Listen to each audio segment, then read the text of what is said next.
Hello friend, welcome to my YouTube channel. आज का ये वीडियो ये है गांधी जी पर प्रभाव। गांधी जी पर किन किन चीज़ों का प्रभाव पड़ा था। प्रत्येक व्यक्ति व विचारक समकालीन परिस्थितियों से अवश्य प्रभावित होता है। गांधी जी भी इसके अपवाद नहीं थे। गांधी जी के विचार भारतीय सभ्यता के प्राचीन स्रोतों तथा अन्य विद्वानों के विचारों से पूर्ण रूप से प्रभावित हुए। उनकी विचारधारा व राजनीतिक कार्यक्रमों पर अनेक धर्मों तथा व्यक्तियों की स्पष्ट प्रभाव उनकी रचनाओं में देखा जा सकता है। इसलिए गांधी जी को भारतीय समाज व संस्कृति की उपज कहना सर्वथा सही है। उनके विचारों एवं चिंतन के मुख्य स्रोत निम्नलिखित हैं। तो गांधी जी का प्रत्येक जो विचारक और व्यक्ति होता है उनका क्या समकालीन परिस्थितियों का अवश्य प्रभाव पड़ता है। गांधी जी भी इसके अपवाद नहीं थे। जो गांधी जी पर जो प्रभाव पड़ा था वो पड़ा था अनेक धर्मों तथा व्यक्तियों का स्पष्ट प्रभाव उनकी रचनाओं में देखा जा सकता है।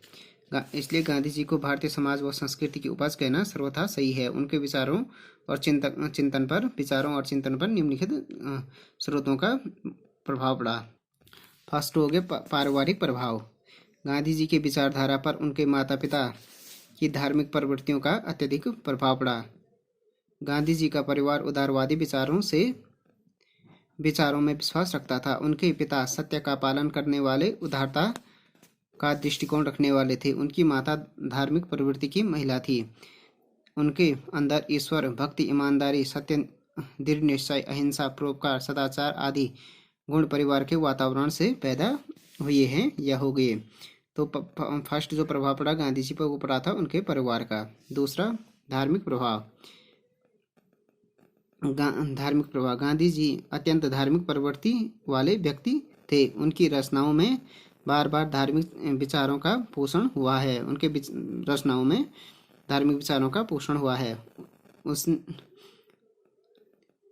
उसने राजनीति को जो आध्यात्मिकरण किया है उसका कारण उन पर धर्म का प्रभाव होना है। उनके चिंतन पर हिंदू धर्म, इस्लाम धर्म, बौद्ध धर्म व जैन धर्म का अत्यधिक प्रभाव पड़ा है। तो गांधी जी के जो जीवन है उन पर जो अनेक धर्मों का प्रभाव पड़ा है। फर्स्ट हो गया हिंदू धर्म का प्रभाव।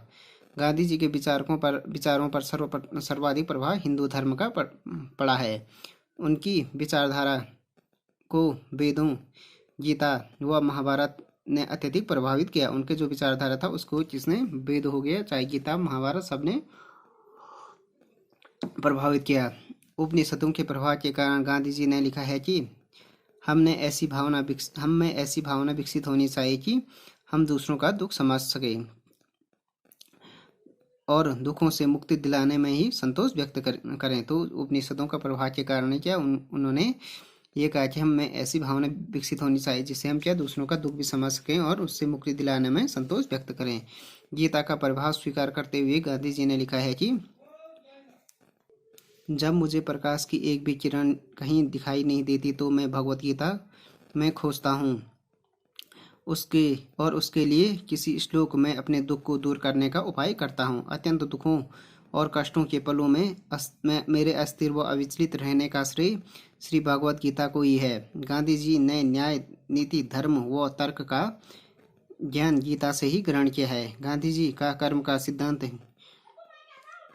गांधी जी के जीवन का आदर्श बना रहा और गांधी जी ने एक कर्मयोगी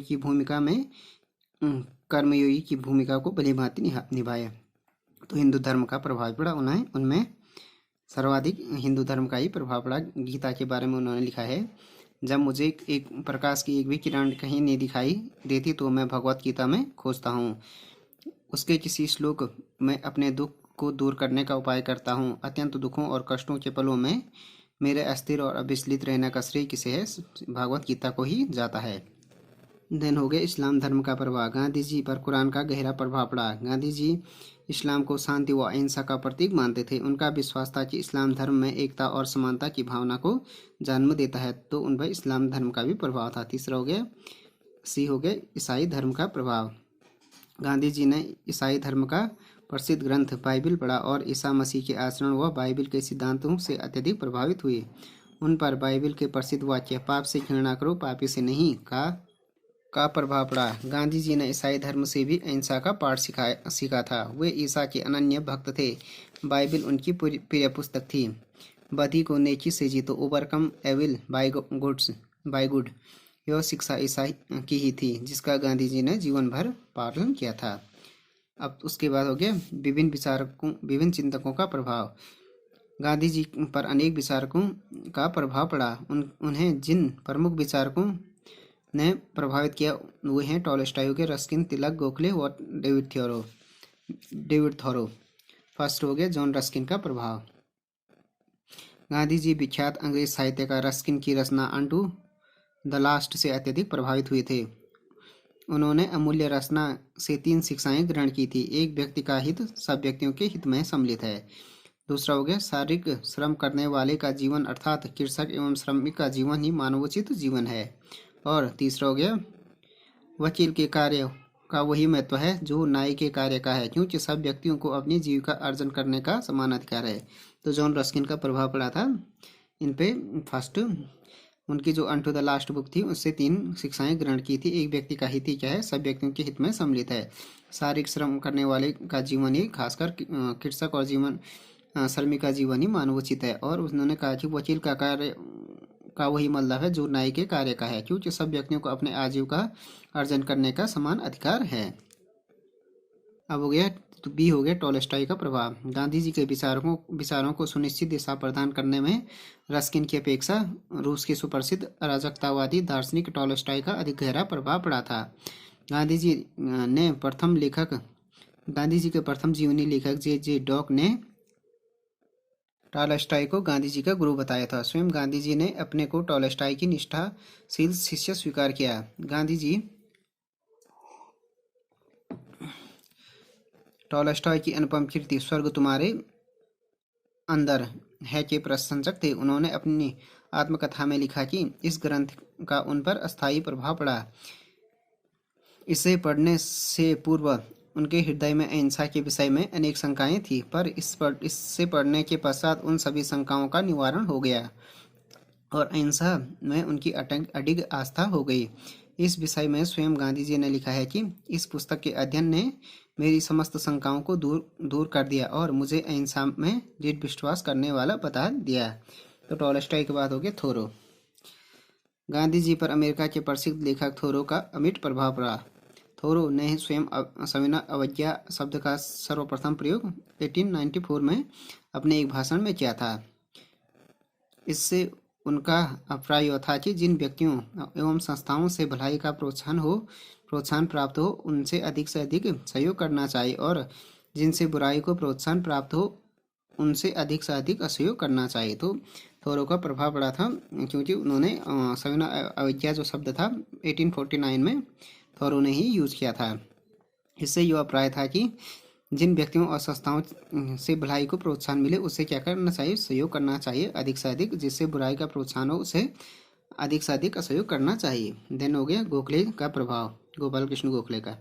गांधी जी पर गोखले की उदारवादी विचारधारा का गहरा प्रभाव पड़ा था। गोखले जी संवैधानिक साधनों के समर्थक थे और राजनीति पर आध्यात्मिकरण करना चाहते थे। उन्हें राजनीतिक हिंसा से घृणा थी। गोखले जी के इन विचारों ने गांधी जी को बहुत प्रभावित किया। गोखले जी के प्रभाव को गांधी जी ने स्वीकार करते हुए कहा कि सर फिरोज शाह तो मुझे हिमालय जैसे मालूम पड़े, लोकमान्य सागर की तरह, गोखले गंगा की तरह जिसमें मैं नहा सकता हूँ। हिमालय पर चढ़ना कठिन है और सागर में डूबने का भय रहता है, पर गंगा जी की गोद में खेल सकते हैं। इस प्रकार गोखले का भी गांधी जी पर अत्यधिक प्रभाव पड़ा। उनसे प्रभावित होकर गांधी जी ने राजनीति का आध्यात्मिकरण किया और साधनों की पवित्रता पर जोर दिया। इस प्रकार कहा जा सकता है कि गांधी जी के चिंतन को पारिवारिक वातावरण, धार्मिक पुस्तकें, भारतीय व विदेशी दार्शनिक एवं विचारकों ने प्रभावित किया। उन पर धार्मिक ग्रंथों का सर्वाधिक प्रभाव पड़ा। उनके द्वारा साधनों की पवित्रता पर बल देना, राजनीति का आध्यात्मिकरण करना धार्मिक ग्रंथों के प्रभाव के कारण ही है। इनके प्रभाव के कारण ही गांधी जी ने कहा है कि एक राजनीतिज्ञ को पहले एक धार्मिक व्यक्ति होना चाहिए। धर्महीन राजनीति मृत्यु के फंदे के समान है। इसी आधार पर गांधी जी ने अहिंसा के सिद्धांत को अपने जीवन दर्शन का आधार बनाया। तो फ्रेंड्स, ये वीडियो हो गया गांधी जी पर प्रभाव के बारे में, किन किन चीज़ों का प्रभाव पड़ा, चाहे वो पारिवारिक, धार्मिक, चाहे विचारकों का, उसके बारे में गए गांधी जी के व्यक्तित्व पर प्रभाव। Thanks for watching this video. If you like this video, please subscribe my channel and like, share and comment on this video.